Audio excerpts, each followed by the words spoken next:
You wake up at 5:47 a.m. Not an alarm, just a body that no longer trusts sleep past a certain hour. The ceiling is the same ceiling it was yesterday. Water stain in the corner, shaped like a country you can't name. You've looked at it for 4 years and never once thought to fix it. Downstairs, the refrigerator hums. Low. Constant. The only sound in the house that never asks you for anything. You have $10,000 a month. Not household income, not gross, not on paper. Real money landing. Every 30 days. Quiet and clean, and yours.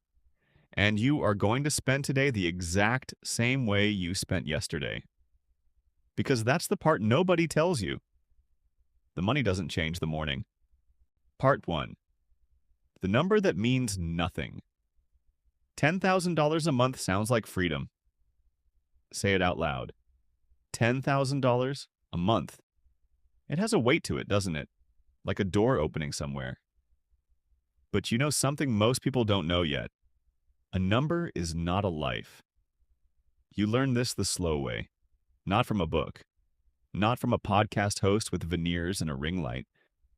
You learned it from years of watching the number grow while your life stayed exactly the same size. $10,000 a month. And yet here you are, standing in a kitchen with cracked linoleum, pouring coffee into a mug with a chip on the rim you've meant to throw away for 2 years. You haven't thrown it away. You won't throw it away. Because the mug isn't the problem. The mug was never the problem. The problem is what the number was supposed to fix, and never did. Part 2. The first trick. The upgrade reflex. Here's where they get you. The first trick, the oldest one. You get a raise, or a bonus. Or the business finally breathes. And something in your chest loosens. You feel it, a small mechanical click, like a seatbelt unlatching. And within days, sometimes hours, you're looking at something bigger. A car with fewer miles. An apartment with one more room. A watch with a name on the face that means something to people who will never actually see it up close. They call this lifestyle inflation in the finance videos. Cold term, clinical. Doesn't touch the actual feeling of it. The actual feeling is this. Relief. Mistaken for entitlement. You feel the pressure release just slightly, and your mind, trained by decades of scarcity by parents who counted grocery receipts at the kitchen table under a bad light, your mind says, finally, we can breathe. Let's breathe bigger. Nobody taught you the difference between comfort and expansion. Comfort is the same life, held a little more loosely. Expansion is a new life, built on the same fragile foundation. You have $10,000 a month. You could feel comfort. Instead, on some months, you feel the itch. The pull. The whisper that says you've earned something shinier. You didn't earn shinier. You earned quiet. Most people spend their whole lives never learning the difference.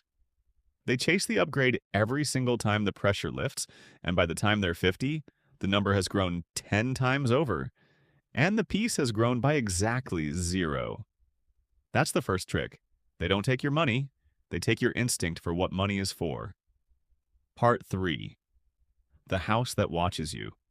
You bought this house 11 years ago, small, 2 bedrooms, a door that sticks in the humidity, and a porch light with a bulb that's been dead since spring. People who know your number, the real one, the $10,000 a month one, assume you live somewhere else. Somewhere with a gate, a code you punch into a keypad, marble somewhere, a kitchen island the size of a car. They're wrong. You live here. In the house that watches you come home every night, the same way it watched you come home when you had nothing. There's a particular kind of loneliness in this. Not sad exactly, just precise.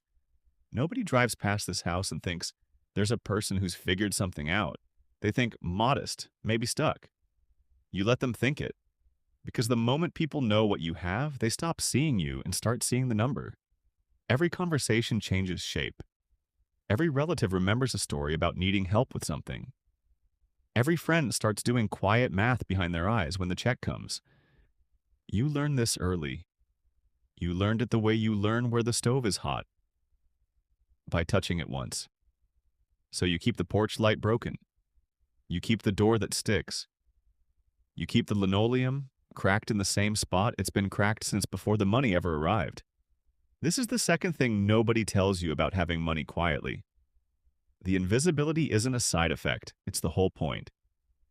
Part 4. The second trick. The debt disguised as progress. Let's talk about the middle class trap, the real one. Not the surface level one about lattes and avocado toast. That one's a lie built to make people feel ashamed of small pleasures while ignoring the actual bleeding. The real trap is debt wearing the costume of progress. A car loan that gets called an investment in reliability. A home equity line that gets called leveraging an asset. A credit card balance that gets called building points, while the interest quietly eats 40% more than the points were ever worth. You've watched people you love do this. Sign the papers with a plastic pen that smells faintly of cheap ink, the kind that leaves blue smudges on the side of your hand if you're left-handed. Sign and smile and feel like they've done something smart. Debt has a talent for disguising itself as movement. It feels like you're going somewhere. New car in the driveway, nicer address, a pool in the backyard that gets used 4 times a summer and costs money every single week of the year. But debt isn't movement. Debt is a treadmill with a very convincing view. You run. The scenery outside the window doesn't change, but the machine tells you you've covered 6 miles. You believe it because you're tired, and tired people believe simple stories. The middle class doesn't stay poor because of low income. Some of the poorest people you know in terms of actual net worth make 6 figures. More than 6 figures. Their paychecks would make you blink twice. But every dollar has already been spent. Spent in advance. By a version of themselves from 2 years ago who signed something with a plastic pen and believed a story about progress. You have $10,000 a month. You could sign too. The pen is right there. Everyone would understand. Everyone would even encourage it. But you know something about the treadmill. The view never changes, no matter how nice the machine is. Part 5. The phone call you don't make your sister call sometimes. Not often, every few months. And there's always a particular tone in her voice in the first 10 seconds. A testing tone, like someone stepping onto ice to see if it holds. She never asks directly. Middle-class people rarely ask directly. Directness is impolite. Instead, there are hints. A story about a car that needs a transmission. A mention of tuition that's due in November. A laugh that trails off half a second too long, waiting for you to fill the silence with an offer. You've learned to let the silence sit. Not because you're cold, because you learned the expensive way. What happens when the well looks bottomless to people standing at the edge of it? The first time you helped, years ago, it felt good. Warm even. You remember the exact chair you were sitting in when you transferred the money. An old recliner with a spring poking through the left cushion, the fabric worn shiny at the armrests. It felt like being useful. Like the money finally had a purpose beyond sitting in an account accumulating meaningless digital growth. But help, once given, becomes expected. And expectation, once formed, becomes entitlement. And entitlement, once entrenched, turns into resentment the very first time you say no. You learn this the hard way, not from cruelty, from repetition. So now, when your sister calls with that testing tone, you talk about the weather. You ask about her kids. You let 10 minutes pass in ordinary conversation, and when she hangs up, neither of you has mentioned money at all. She goes back to her life, believing you're comfortable but ordinary. You go back to your kitchen, alone with the hum of the refrigerator, carrying a secret that isn't shame. It's architecture. A structure you built on purpose, plank by plank, to protect something fragile. Peace is fragile. Far more fragile than money. Part 6. The third trick. The performance of wealth. Here is the third trick, the most expensive one. The one that bankrupts people who look from the outside like they're winning. The performance of wealth. Somewhere someone decided that having money should look a certain way, should sound a certain way, should smell a certain way. Leather and new car chemical and cologne that cost more per ounce than gold. And the middle class, desperate to be seen as having arrived somewhere, spends itself into the ground, trying to look like the thing they haven't actually built yet. You see it everywhere, once you know to look. The financed watch on the wrist of someone paying 22% interest on a credit card. The leased SUV in the driveway of a rented townhouse. The vacation photos, filtered, angled just right. Funded by a buy now, pay later plan that will still be getting paid off long after the vacation is a distant, foggy memory. None of this is stupidity. You want to be clear about that. It's not stupidity. It's grief, dressed up as consumption. Grief for a version of life people were promised and never received. Grief for a status they were told they'd earned simply by working hard and staying the course. When the promise didn't arrive, they bought the appearance of it instead because the appearance was at least available, at least purchasable, at least immediate. You understand this grief intimately. You felt it too in the years before the money came. The itch to prove something to people who, in retrospect, weren't even watching. But you don't perform anymore. You wear the same 3 shirts in rotation. Cotton, soft from 100 washes, the collar slightly stretched on the blue one. Your boots are the kind you resole instead of replace. Worn leather heels that have been reshaped by your own gait for 6 years, comfortable now in a way no new pair could replicate. Nobody looking at you would guess the number, and that has become quietly the entire strategy. Part 7. The weight of knowing and not showing. There's a specific kind of tired that comes from managing a secret for years. Not lying exactly, you don't lie. You simply don't offer information nobody asked for, and you steer conversations gently, the way you'd steer a shopping cart with a bad wheel. Small corrections made so smoothly nobody notices you're doing it at all. At the holidays, when family gathers around a table with a tablecloth that's been reused for a decade, someone always brings up money. Not yours. Money in general. The economy, prices. Somebody's cousin who just bought a boat. You nod. You listen. You let other people fill the space with opinions. And there's a loneliness in that. The specific loneliness of holding something large and choosing deliberately to make yourself smaller than it. Some nights you wonder what it would feel like to just say it, out loud, at the table. To watch the room go quiet and then explode with questions. You know exactly what would happen if you did. The room would shift, not with joy, with recalculation. Every relationship at that table would silently reassess its terms. You'd become instantly a resource instead of a person. A number instead of a name. So you don't say it, you pass the potatoes instead. And there's a strange dignity in that. An old, quiet kind of dignity that doesn't need applause. The dignity of choosing peace over recognition, again and again, in small, unglamorous moments, nobody will ever write a headline about. Part 8. The fourth trick. The illusion of the safety net. Here's a trick almost nobody names directly. The middle class is taught that a steady paycheck equals safety. It doesn't. A steady paycheck is a single point of failure wearing the disguise of stability. One employer, one decision maker, one economic downturn, one restructuring memo written by someone in another state who has never met you, and the entire foundation disappears in a single afternoon. You watched this happen to a man you used to work with. 22 years at the same company.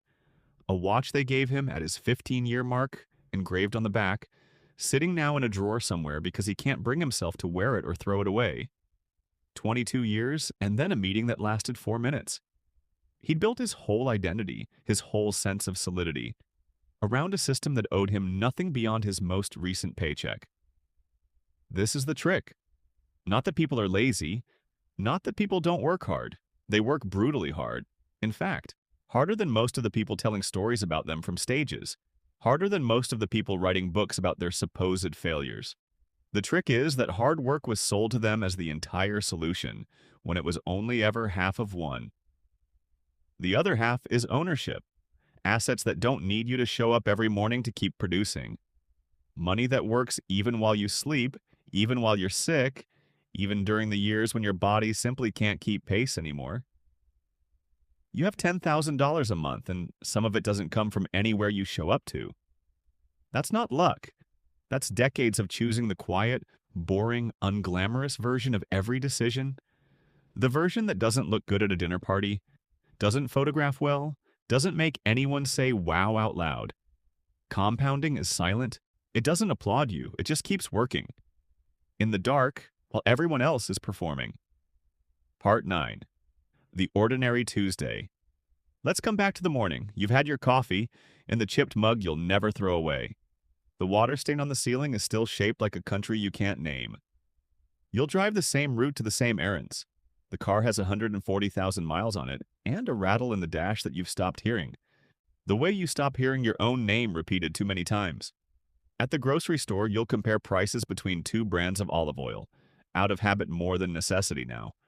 Somebody watching wouldn't clock you as different from anyone else in that aisle. A person checking a per-ounce price, squinting slightly at the tiny gray font on the shelf tag. Nobody would guess.